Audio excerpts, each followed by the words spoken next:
Iran आइंदा हफ्ते पाकिस्तान में मुज़ाकरात करने पर आमादा। ईरान अमेरिका से मुज़ाकरात के लिए शराइत भी नरम कर दी। अमेरिकी अखबार वॉल स्ट्रीट जर्नल का अपनी रिपोर्ट में इंकशाफ। अमेरिकी अखबार ने लिखा, ईरान ने अमेरिका को हमले रोकने की जमानत और मुहासरा खत्म करने के बदले आपने हरमज खोलने की पेशकश की है। ईरान ने कहा है जोहरी प्रोग्राम पर बातचीत बाद में होगी, पहले पाबंदियों में नरमी चाहते हैं। अमेरिका नई पेशकश पर खुले जहन के साथ इसी हफ्ते मुज़ाकरात के लिए तैयार हैं।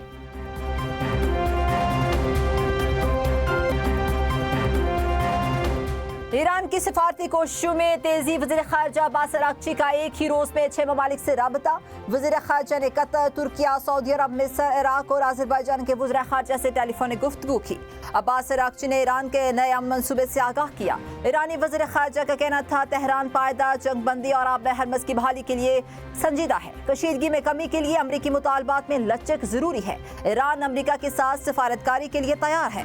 अब्बास अराग़ची ने कहा वाशिंगटन को अपनी धमकियां में जुबान और तोसी पसंदाना पॉलिसी तर्क करना होगी। नेतन्याहू का खेल अमेरिका को $1.25 अरब का नुकसान पहुंचा चुका है।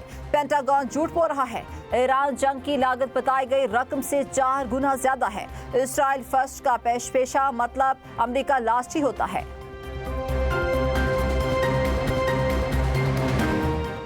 पाकिस्तान में महंगाई एक बार फिर बेकाबू। अप्रैल के आदाद-ओ-शुमार ने खतरे की घंटी बजा दी। महंगाई की शरह 2 साल की बुलंदतरीन सतह पर जा पहुंची। मार्च में महंगाई 7.3% थी। अप्रैल में बढ़कर डबल डिजिट 10.9% पर आ गई।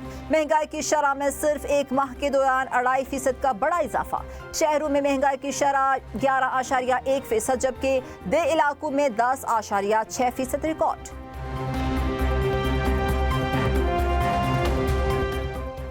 इस्लामाबाद से लाहौर हाईकोर्ट तैनात जस्टिस मोहसिन अख्तर कियानी की अदालत की कॉज लिस्ट जारी।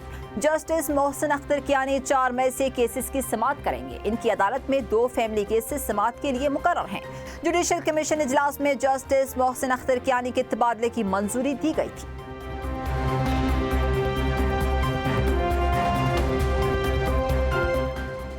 अमेरिका की स्पिरिट एयरलाइन दिवालिया, ऑपरेशन महिलावार बंद करने का ऐलान। अमेरिका मीडिया के मुताबिक कंपनी को बचाने के लिए बोर्ड का इजलास किसी नतीजे पर पहुंचे बगैर खत्म कर दिया गया। स्पिरिट एयरलाइन ने आज तमाम परवाज़ें मनसूख कर दी हैं। रिपोर्ट में बताया गया फ्यूल जेट की कीमतों में इजाफे से कंपनी दिवालिया हुई। डिफॉल्ट होने से कंपनी के 17,000 मुलाजमीन के बेरोजगार होने का खदशा।